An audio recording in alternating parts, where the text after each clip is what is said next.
Alright, this video might not drop till Monday, but it's Sunday that I'm recording it. It's March, baby. We do these weekly. My Git log is a good way to remind me what to show you. I added camera smoothing, not super interesting. Said I would do that last time, that's what I ended with. And then I had a couple commits on these interaction zones, which I figured would be a good thing to just implement quickly from Pikmin. They're very simple. You stand at the ship, it tells you like what day it is and how many pieces you have, and it reheals you.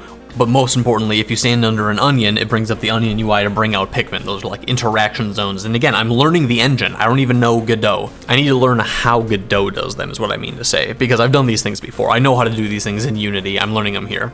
So interaction zones took longer than I care to admit, and the UI is not perfect, but it's pretty good, and I learned a ton. I can change it later. Someone said, why don't you just make the Pikmin? And it is not a just, it is pretty tough, but I have something, and I am excited to show you. Let's get in game. All right, walking around with my controller here. You can see that's the ship. It's my little fake model for the ship. Oh, also, yeah, hey, check out the camera smoothing. Pretty good. Zoom is a little slower than I'd like it to be, but it's not that big a deal. I'm pretty happy with it. That little thing up there is technically a Pikmin. The code right now makes them follow me upon creation when I make them. So this little guy here is kind of just sitting there for nothing, which is pretty funny. But let's start with the interaction zones. So here, you see that little UI, it faces the camera, press A to interact, let's say I do, and then it says if their interaction happened, and then it knows what it is. So door is just like a placeholder that the AI helped me with. Yeah, big shout out to Chat GPT. Very, very helpful with this. I was able to do a lot of back and forth, and I'd say 50% of the time, it had exactly what I needed instantly, and I'd say 30% of the time, it kinda just didn't know. So I had to go find YouTube videos online. I'll try to link a few in the description, because a ton of randos out there with low view count videos had what I needed for a handful of things. And then 20% of the time, it just didn't understand the engine, and so it would tell me to look for things in the user interface of the engine that just weren't there, which was a bit of a thorn in my side, but I was able to fix it with the other problem. Thank you, Chat GPT.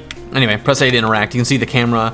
It kind of faces the camera, which is pretty cool, but it ends up behind the player, which makes a little bit of sense. And then if you go vertically like this, you get these cases like that. But again, they don't really do this in Pikmin anyway. I kind of just wanted to learn about World Space UI, and I did. Now, for the moment you've all been waiting for, press P to Pikmin. Boop. Oh, there's one. Oh, he's following me. There's a few more. Oh my gosh, they're following me around. Now, I am not super happy with like their pathing physics right now. There's some built-in stuff to Godot that I might have to end up rewriting manually. I hope not. And they kind of bump into each other, and they're also off the ground. So there's a lot of weird stuff, but here they are, and it's the start of something. Also, if they're right behind the camera, they get it janky like this, so I have to stay in bird's eye mode. And they can mob you like this and make it so that you can't get out. Although their target position is behind the player, so if I let them get around me again, you can see they're like trying to get behind me. So if I pick a direction, I end up able to get out. But obviously this is not how the game should actually work. So their attitudes and like mechanics are gonna be something that a lot of work goes into. This is the super, super dummy basics. Let's take a look at the code, shall we? Let's just cut to the chase. So Pikmin have their own script. They have an enum for what their state is. It's funny, the AI knew what Pikmin was, so it wrote these for me. Following, waiting, idle, and gathering. I would argue waiting and idle are the same thing, but I'm not really gonna be too big of a deal about it. The target is just the thing that they get from the player, and the navigation agent is part of the navigation stuff that I don't fully understand. Like the navigation region is this. You can't see it, I don't think. It's like that hazy blue thing. So it's like these are all the things that can be interacted with. And it's important for anything interactable to be a child of it. That was a mistake I made. This navigation region needs to contain the geometry on the level. It's one of the things that I don't think the AI was aware of. There's like how close you want to let them get, and then there's their default state, which is following. I'm sorry, there's the current state, which is default to following, but that doesn't mean much without someone to follow, if that makes sense. So on ready, we just said a few things which are related to the navigation agent. So avoidance enabled is supposed to keep them from bumping into each other. I'm not sure that's actually working how I want. How close they try to get to the path again, I don't fully understand what that means. And then the minimum distance is just, of course, will be set up there, but it has to be passed to the navigation agent itself. And then there's some physics nonsense, but then the way follow target works is that it gets the target position from the thing on the player. If it gets close enough, then it stops. Pretty much. It's not too crazy complicated, I would say. The interaction zones also weren't that crazy, but they required me to understand signals. Hey, real quick, this is Editing Joe. You're about to watch me get distracted about something else and not come back to this code, so I want to explain it really, really quickly before I get out of here. Signals are the way classes interact with each other, and the way you connect to a signal is with this connect method. Now, you also have some of these built in by default. So the node 3D is the parent class, but is holding onto this interaction zone, which is an area 3D, which itself emits a signal called body entered and body exited and a whole bunch of others. And the way you utilize that is you have a reference to the area, and then the area has to say, hey everybody, when this thing happens, I'll do this. It connects, it's like registering.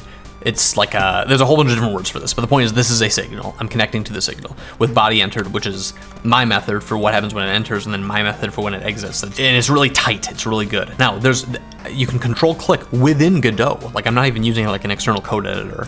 You can control click to visit the docs for stuff, which has been super useful for me. So this is under signals. So if you're inheriting a class, like I am here, this is Area 3D, you can see the public signals, and there's a ton of them. Like these are super useful. I didn't have to write any of this. That's the benefit of using an engine. Having an Area 3D just as a child of the actual class that's referenced here. I'm able to connect to the signals, and it's super useful, and you can make your own ones too. Like this is gonna be huge for the actual project, but it doesn't exactly shine right now. So back to the video. A 3D area. Let me see if I can pull this up. I want to pull up that scene. There is this, the interaction zone is just the parent thing. It's not actually a thing. It's just like the parent of it, and then the zone halo is this holographic purple thing on the bottom, which is butt ugly, but again, I'm not too worried about the art right now. And then Area 3D is like this interaction zone that is parented, if you can see, to the circle, and then the sub viewport is how you render the UI. This thing took me forever to get just barely good enough, because it needs to render to a mesh. I didn't see that coming, so I make a mesh, and then the mesh itself has to, here we go, material override. Okay, there we go. So the material is set to a texture. That's the key. And this texture, I dragged in the sub viewport. This took me forever to figure out because this was something the AI didn't understand. But anyway, we figured it out. And then the control, of course, is its own baby scene. That's what this is. So I can go here to control it. I haven't changed hardly anything. And getting all this, like, there's the size of the label on the control, which is a weird name for it. And then that control is within the sub viewport, which is rendered to the mesh. Again, it's a total nightmare. I'm hoping there's a way to simplify this in the future, but at the same time, this world space UI isn't gonna be like a huge part of the game. If I can figure it out once for like health bars, that might be enough. And that's pretty much it. I mean, this isn't a full code tour, so it's whatever. So how would I change things for my game? Again, this stuff is super duper basic. This is the super duper beginning, and I probably wouldn't change anything. Like interaction zones, any game could potentially need them, so that's happening. And as far as the Pikmin themselves, currently they're pretty bad, and I wouldn't even change them as in like, oh, how would I make them better for my game? I would make them better for this demo that I'm learning about. But again, these guys, I haven't put a lot of time into them, but I figured I'd show them anyway. Thank you so much for watching as I get swarmed by grapes here that are so violent that they mess with my perception of the world around me with the camera. I'm definitely not getting out of this one.